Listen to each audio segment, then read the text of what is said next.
I hope to have her here the next few days sometime. Maybe remind me. The curve is 30 and then you'll break it down to 30. Exactly. Primary. Then it's 100, that's just 140%. It's going to crazy jacket right now. Like, when did you guys meet? Well, we're trying to figure all that out right exactly now. The first So two highest scores are thrown out here with their highest scores. Right now, we're hoping to have like one day on campus where we like walk around the videos and make plans, and then one afternoon. Oh, I mean, yes. There's a lot of guys that do that. There's like some people that do that actually. You're thinking about home. I think I've read it. We're not like that. Everybody knows somebody after a while. Wait, you can't go there now? I can. And by the way, the public can starting today. We're back open.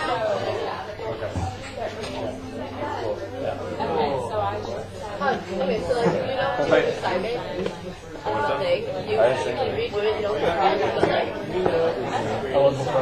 so like, if I'm missing one, I have to do it. In that unit. Right?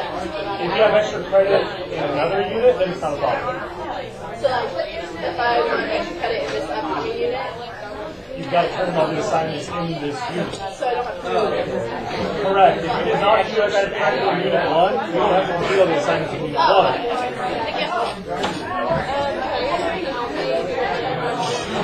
So then I got to get going. That's good.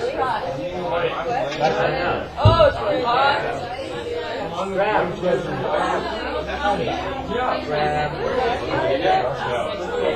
We're not lined up. Ask if extra credit was 0.9. They increase it to the grade section. Okay, got it. Okay. Kind of bad, bro. Okay. Maybe it was a typo. Maybe it was a typo.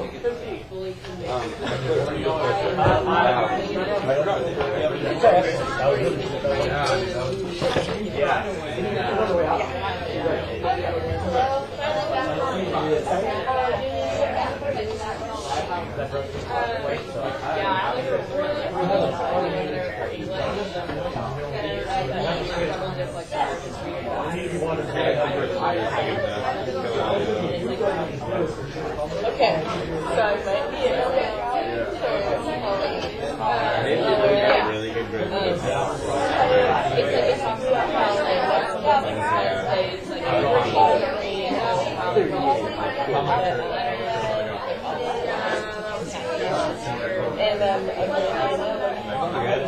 and Having all green and What do you have in class as of yesterday?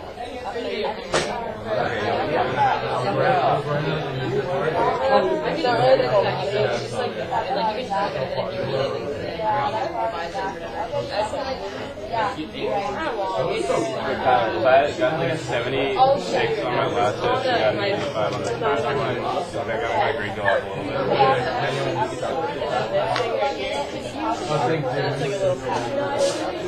So yeah, this is kind of long. It goes from here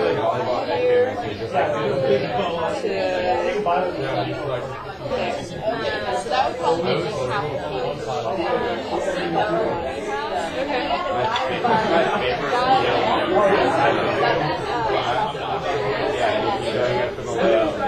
Bottom of the backboard and coming down and smashing you on the back of the neck and everything. Or you dash over the ball to line.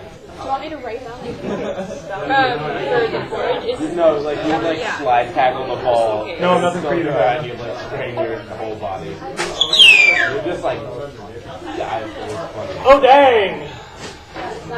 Last job. Okay, kids.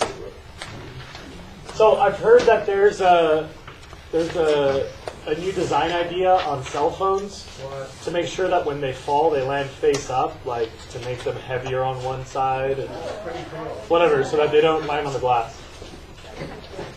Unless, of course, you have an iPhone, which is $1,000 computer wrapped in 2 sheets of glass. That sounds like a really good idea, right? Carry that in your pocket forever. All right. So students, I know that was kind of a bumpy start today. But the exam is tomorrow. And so I think we can pull this off. I've pulled it off in all my other periods. But we kind of got to focus. There's a few things to talk about. First of all, you were all taking your PSAT yesterday, or even if you weren't allowed in my room. So a few students came to periods 4, 5, and 6, but I think most of you forgot. The original plan was to go over the test on Tuesday, but we had to move it because of the PSAT. Then your period was canceled because of the PSAT, and most of you did not go to 4, 5, 6. So the third option is I've set aside a lunch next week, Wednesday lunch, just for going over the Unit 2 exam. I'll do the same thing we do in class. I'll give you the curve by periods. I will put up all the answers, and you can still appeal if yours was miscalculated or misgraded. I don't know what happened, but a lot of our exams were not counted correctly, like the check marks. In period 4 yesterday, like 8 students, they mistotaled the check marks. So it's worth checking in. Some of you were surprised having seen your grade today. And it could just be that they counted the check marks wrong, and that's a really obvious correction. Or you might have an appeal. There's always a few of those. So I'd encourage you to come next Wednesday at lunch if you can. Failing that, I am available to you. The one reason that students often don't make a date with me is I usually book up about 1 or 2 weeks in advance. So next week, every lunch is booked, and I'm double booked on Monday lunch. Every day after school is booked already. And I mean, that's just the way that my life works. If you look at my calendar, I pretty much have like every lunch and every afternoon. It fills up in advance. So if you want to set up a private date to look over your grade, I'm psyched to do that, but we got to do it out in advance a little bit. Yeah? Was it the same students that corrected that period's test that corrected ours? It's always the same students. Oh. So the student that does the math on all 6 periods. Okay. The student that corrects A on all 6 periods. For the sake of consistency and fairness, I always like to use the same person. If they happen to be a little distracted or rushed, they're going to make mistakes for everyone, but at least it's even. Yeah. Yes? So we won't know what the curve was until next Wednesday? 38. Do we have the highest and lowest students? Average? I can probably answer this when Sarah gets back and I unlock the cabinet, but I think most of them were 38. The lowest was 36.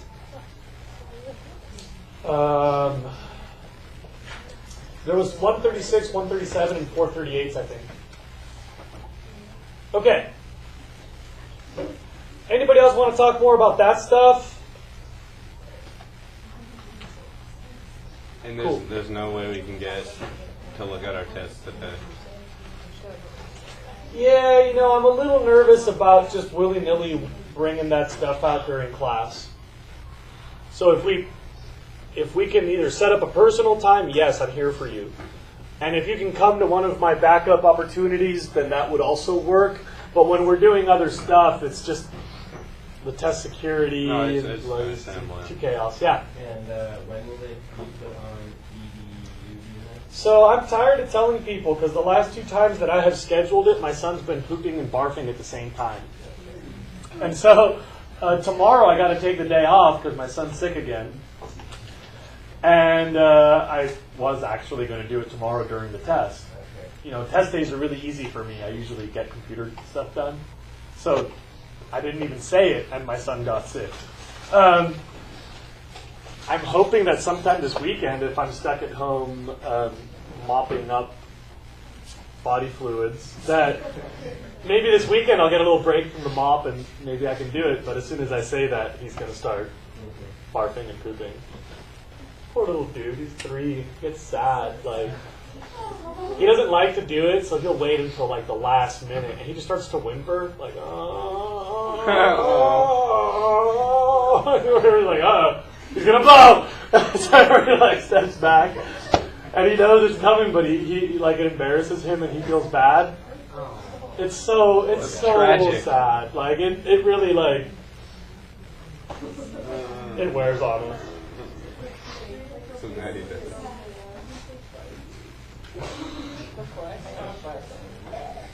Okay.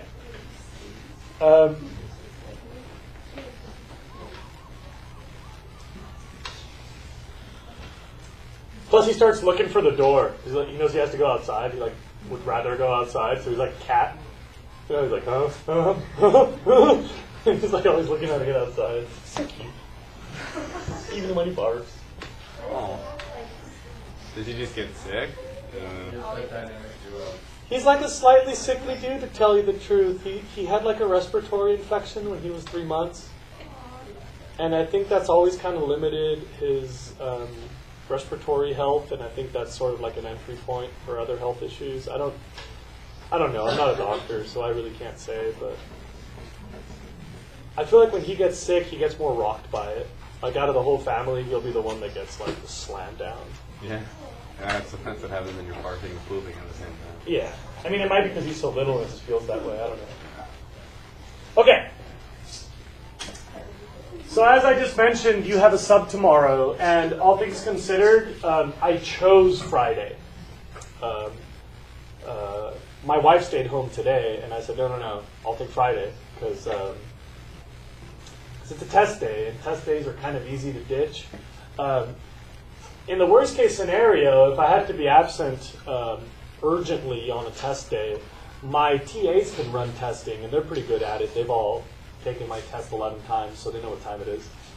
But actually, there are times when certain subs are especially excellent, and Susie Harris...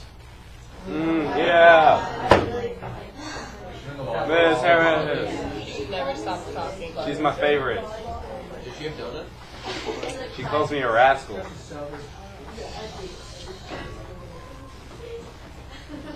Sure, I don't care. Let anytime you want. I mean, I don't mind is what I should have said. I care. Susie Harris is kind of like a strange breed. I think a lot of you have mentioned that she's very talkative, and yeah, she's been known to do that. But she's perfect for this. Actually, believe it or not, I can tell you why she's perfect for this. She runs AP testing. She's been around a long time, so she'll get hired to be one of our backup test proctors during the AP test. And because she runs AP testing and she knows it's an AP class, she has seen that when kids get practice in the AP test format, they do better on AP test day. So that philosophy I told you about, where my students get an environment like the AP test to get you in the head game of AP testing, she supports that philosophy and she deals with that in May. So she's kind of the best sub for test day. She's so aggro about the testing thing, I just got to give you a couple of warnings, just to keep this all in balance. She is the most likely person to take away your cell phone on a test day. Don't say I didn't warn you. Every time she subs on a test day, 3 or 4 kids complain about their phone not coming back. So please don't say I didn't warn you, but she's really serious about the cell phone on test day. She does this thing in May with the AP testing, and I told her, I'd like you to do your job in May for me on Friday, and she'll do it. By the way, we can't put up the period 2 one because there was a fire drill today. Or an earthquake drill. That'd be pretty funny. Yeah, so there'll be 20 minutes of just watching a blank classroom. Another thing is, because she does the testing in May, she's also pretty careful about the timing. So I can promise you, you'll get your 22 and a half minutes plus 22 and a half minutes. She'll make sure you get the time. A lot of the subs show up and they're like, okay, attendance, oh, that's interesting. And then they'll waste all your time and then you don't get the testing window. Ms. Harris is actually really serious about the timing thing. So she'll rush you to get started, but at least you'll get to the end before the bell rings, which I think is actually a good trade for you. So that you can start the test more quickly, you might want to packetize in advance. You should have 12 warm-ups dated on the left in the margin, and 5 homework assignments, all labeled like that.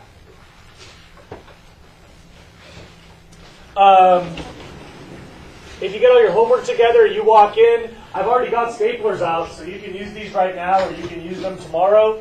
And I think if you have your homework ready and you turn off your cell phone, you'll be stoked. It's a piece of cake. She'll make sure that you get the right amount of time. She's never lost a paper on test day, unlike a lot of other subs.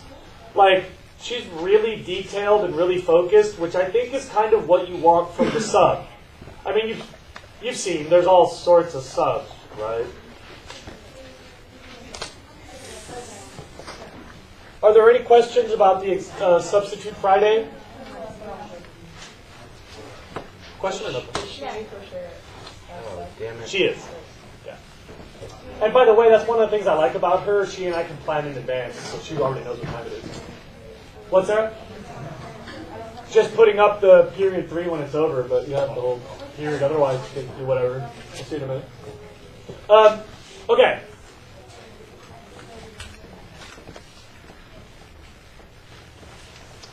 I'd like to give you the stars for Unit 3. You'll need the study guide. And I have to remind you that this has nothing to do with what's on the exam on Friday. These are just the parts of the study guide that are most tricky, or most detailed, or most confusing, or most important in the long term, or most likely to be on the AP test.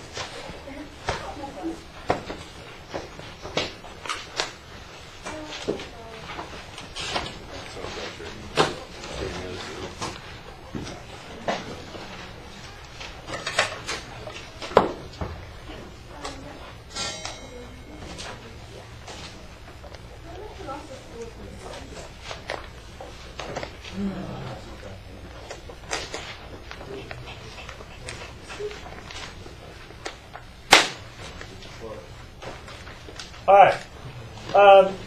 One last reminder. Every test, on purpose, I will exclude some of the things that got stars, and I'll put some things on the test without stars. I strongly recommend and I insist that you study the whole study guide, not just the stars, for Friday. But the stars will tell you the things that you'll most likely come back to or whatever. Here we go.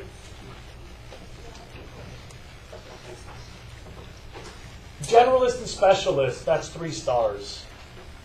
And in particular, I'll give you a free hint.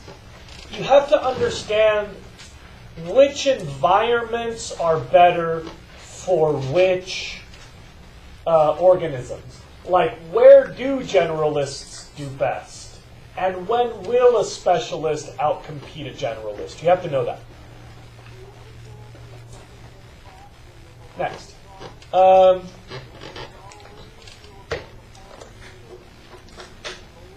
I dropped a term in the biomes that I can't remember if it was in your study guide. Did we say fire renewal community? Yes. So that gets a star. Recycling's under my desk. Fire renewal community. It might be in your study goal 21. You can just write it down on the side, whatever. 1 star for fire renewal community. That'll come up a lot. Phytoplankton and zooplankton get a couple of stars because those come up all year. Is that 2 stars? Yeah. And those biological soil crusts, make sure you just recognize all the terms, but you really just need to know the main concept.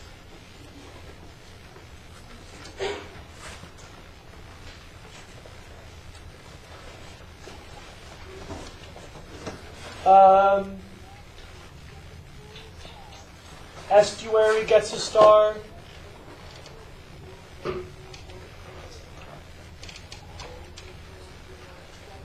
All of the vocab terms from the reading packet get a star.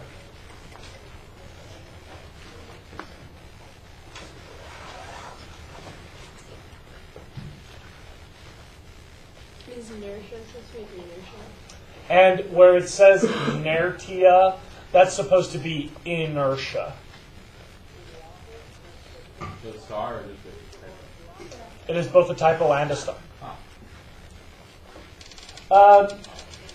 In Chapter 9, primary productivity, chemoautotroph, and secondary productivity each get 1 star.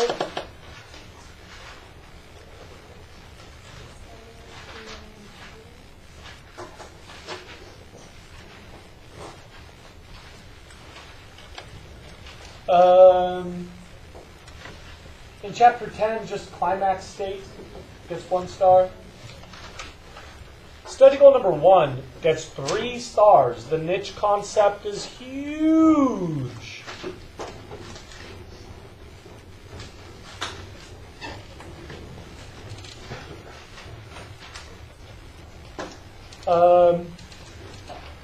Number 4 gets, well, no, I guess not. Yeah, maybe a star. It's interesting. Number 8 gets 2 stars.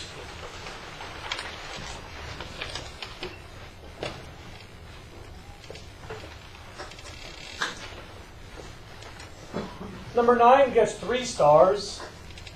And 10 gets 2.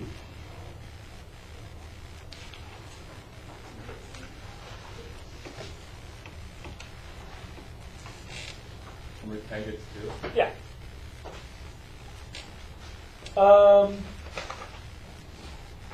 Number 13 gets 1 star just because I think it's interesting. I really can't honestly say that it's such a big deal. I just think it's super interesting.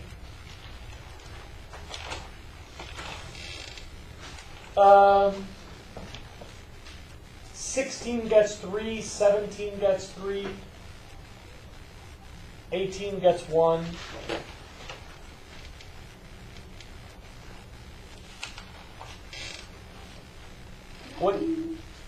Study goal number 21 gets like obviously 1 trillion stars because the biomes are going to be up in every day of the rest of the class.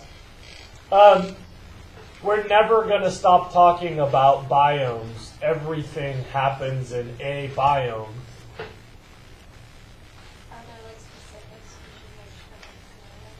So yeah, here's the specifics you should know about the biomes.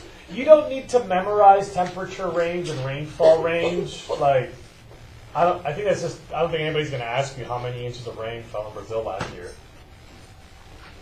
But you should definitely know where they fit on a spectrum, like more wet or less wet,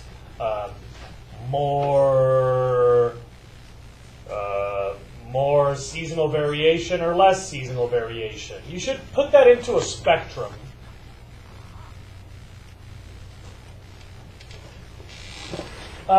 You should also understand how they're important to people or how they're important to society. Say that again? How the biomes are important to humans. Like, what's this got to do with Will Puliche? So, like, where lumber comes from, where we get the food, and so on. Are there any biomes that are just not really, that humans don't really necessarily need? Well, I don't know if we need it or not, because a lot of them connect to others in surprising ways. Like estuaries? Like, how do those... Estuaries are really important for fisheries and water quality and tourism. Those are actually a big deal. But the ones that are probably the least valuable, like economically speaking, like cost-benefit wise, money-wise, I'd say might be the poles, the tundra, and might be the desert. Then again, everything has a relationship to something else, so I would never say that we could just ignore one. What about the thermal vents? Yeah, right. Like, that's got to have something to do with the ocean. And it might be kind of neat because we can research other types of life there, but we don't fish there, we don't mine there. It's not like we get money out of that. 24 gets 2 stars. 26 gets 3 stars. So does 27.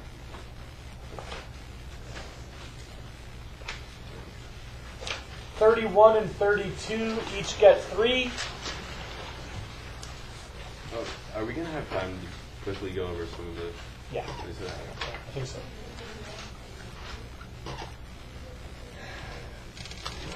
(31 and 32). Correct. how many? 3?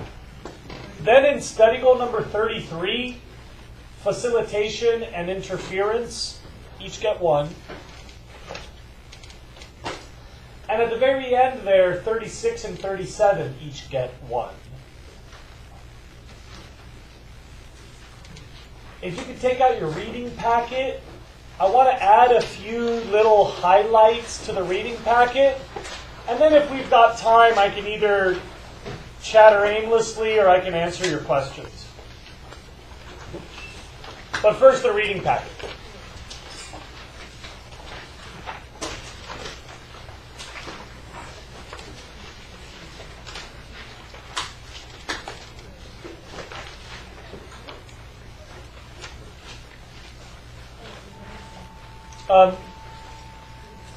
Right on that first page, and by the way, please look up. In this cartoon guide, I'm going to refer to the numbers that are printed in the original book. So the page that says niche is number 74 in the cartoon guide, and then the competitive exclusion page is number 75. Do you see that? So in this cartoon guide, I thought that 74 and 75 sound a lot like my class when we talked about niches, with the competitive exclusion and the splitting of niches, or the you be quiet, or the divergence evolution when there's too much competition within a single niche. So 74 and 75 had some good stuff. Going a few pages more comes ecotone and edge effect. That's number 57 in the cartoon guide. And then 59 and 60 about primary and secondary succession. I think those are very, very helpful. That might make more sense than I did when I was lecturing. So remember that these are 3 stars and 3 stars. The reading packet has a couple cartoon pages that help you with that. The page that has inertia, constancy, and resilience, number 62, is really good. All of the aquatic biomes are great, but there's a couple about wetlands, coastal wetlands on cartoon page 42.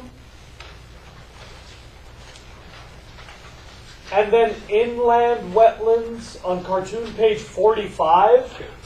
Those are really good. Really good.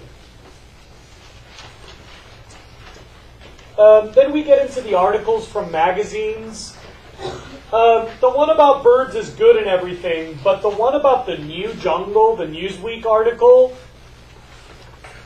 I love this stuff. I am blown away by urban ecology, the idea that cities are basically a new biome. And we are seeing a really interesting pattern. Remember that in nature, evolution has had gajillions of years to build species that are perfect for each niche. There are a gajillion producers and a gajillion primary consumers. But the part that I find super interesting is that most of those cannot live in a city. So the few wild species that can survive in cities, they get all of our city productivity to themselves. Like rats. they don't have to compete against all those other mammals and all those other insects, because in cities, there's not a lot of other things that can survive. So I heard a really crazy statistic. New York City has more rats than all of New York State. So think about that. All of those snakes and birds that are fighting over rats in the state, they could all just go pig out in the city, but remember that most of them can't survive in cities, so you know what? The couple of predatory birds that can make a living in New York City, they get all those rats to themselves. So apparently, urban red-tailed hawks are bigger than wild red-tailed hawks. They mature earlier. They successfully fledge more babies. They have a longer wingspan now. They tend to be less likely to have diseases. They spend less calories to eat more food than their wild counterparts. So there's this idea that red-tailed hawks might split. Since they have such different environments, they're starting to show some reproductive isolation. The city birds are kind of inbreeding amongst other city birds, and then the wild hawks are kind of inbreeding with the wild hawks. So it looks like red-tailed hawks are going to split into two different species because humans have created a new ecosystem, the cities. That's kind of cool. I find that like totally fascinating, and there's a bunch of these examples.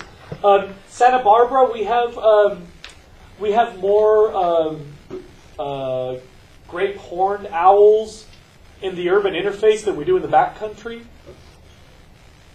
and it's all because of this manipulated and confusing difference in the niches. Your second, well, I was going to say, was that an example of adaptivating the hawk? I mean, it's hard to say because this is not an evolutionary time scale. You know, it's like New York City's been there for what, 15 seconds in the evolutionary time frame? Wouldn't it be geographic? But it's, yeah, I mean, it's the beginning of that reproductive and geographic isolation that starts to hint at divergence. Everything's always evolving, but it's not clear yet that they are distinct, but they are differentiating. Yeah? So with wild hawks, red-tails have trouble like competing with the city hawks? It seems like it. If they were to come into like an urban area. I have heard that actually the city hawks and the wild hawks don't like each other. They don't look alike. The city hawks tend to be like huskier. I mean, they eat rats like no worries. They don't have to fly to find food. They can just kind of go down to the ground and look around and take one. Like it, they're spoiled, so to speak. And so they mature at different times. City hawks can often make 2 successful reproductive seasons per year, whereas wild hawks usually have to struggle to regain their body fat after nesting. So it's usually too cold. By the time they're ready to breed again, they got to wait for the next spring. But in the city, like, they have babies and that wasn't that hard for them. So they'll be like, you know, it's only midsummer. Are you down to go again? And they'll just crank out a second nest per year. It does seem like they're starting to show isolation from each other, and they're more likely to inbreed with each other than they are to outbreed with their wild counterparts. It's just one example. There's 1,000. People have studied this all over the place. And there's a lot of weird differences in the insects, for example. The disease loads are really different. Because in cities it's harder to find stagnant water. There's like different body burden of parasites. Totally different ecology all of a sudden. We've like built this weird concrete jungle ecosystem. So anyway, that's a cool article. It talks a lot of other details that I didn't mention. You might want to check that out. Next is an article about the northern pike. Has anybody ever gone fishing for pike? You have? in Minnesota. Aren't they And horrible? did you see some? You didn't catch any? Did you see anybody else catch some? How big were the ones you saw in the water? Yeah, they're very big. You did? Yeah. And you also? Canada. Canada? So, did either of you eat them? Yeah. Was it really fishy and oily? I didn't have any, but the people we were with did. And what did they say? Like, I don't remember. It was like 6 years ago. yeah, right. Do you remember? We didn't eat it. You didn't eat it.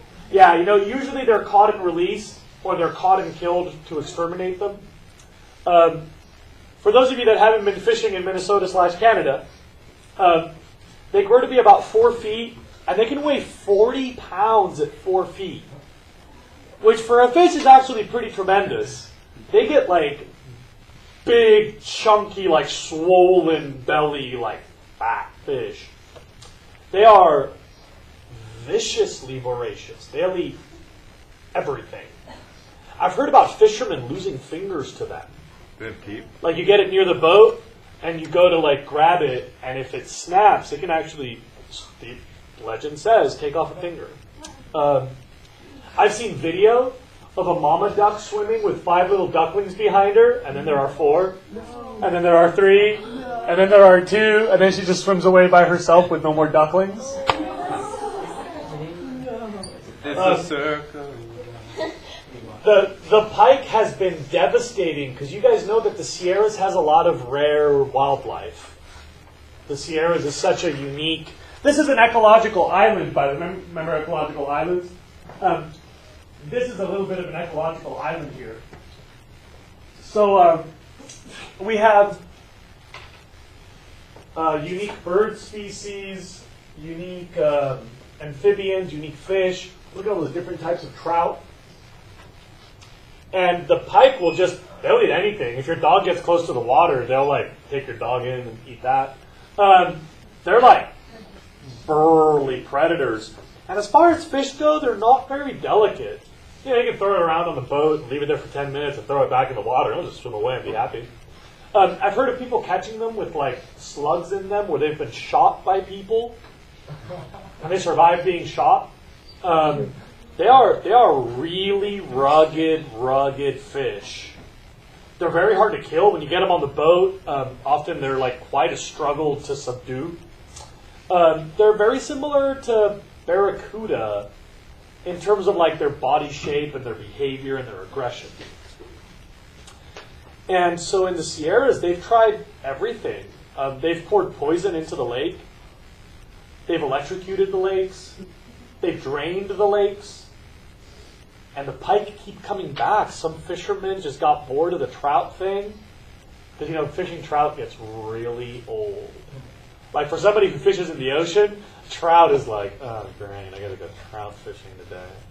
I can slay them. I eat a ton of trout. But it's just like, great, another trout.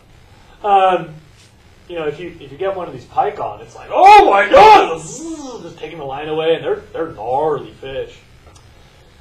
So people have released them into the Sierras to increase the enjoyment of their sport fishing, and now they've just started to ruckus the Sierras. They travel between the lakes because when the flood happens, they'll go downhill, and then they get established at a lower elevation.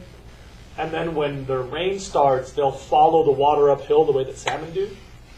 And so they'll like hopscotch between lakes, and then floods will spread them to new watersheds, and they'll hopscotch uphill. So they've been found at like 11,000 feet, like extremely high lakes. Yeah. Are the Sierras like actually high enough to be isolated, like and classified as an ecological island? So like, I guess I'm just mistaken, but I thought it had to be like crazy high up to be an ecological island. There are bands which are not contiguous. So, for example, at 10,000 feet, you peter out right here. And there's no mountains that are in contact with that range at 10,000 feet for many, many miles. So, like the Sierras pica, which is a little rodent that lives in the Sierras, it cannot migrate to new real estate. It is isolated. And so certain elevation bands are an island, yes. Okay. the articles about bioremediation and about UCSB and bioswales, those are awesome. And they include an interview with Dylan Schuyler's mom, by the way. If anybody's met her, she's very authoritative and knowledgeable about bioremediation and ecology and drainage and bioswales. Yeah, remember that one of the scariest things about runoff is eutrophication, having too many nutrients. And so this just says fertilizer pollution. And because all life needs water, there's always life around water, riparian habitat is like a sponge for nutrients and a magnet for biological diversity and activity. So any place you've got a stream, you've got a tremendous amount of productivity, because there's water, and you've got a tremendous amount of ecological activity, because there's water. So you'll end up decomposing and digesting and absorbing most of the suspended pollution in the water. It is bioremediation, because living stuff is solving the problem for you of outcompeting the bacteria that cause diseases, or absorbing all the nitrogen from all the dog food, or breaking down the big particulates so you don't get suspended pollution downriver. Living stuff solves the problem.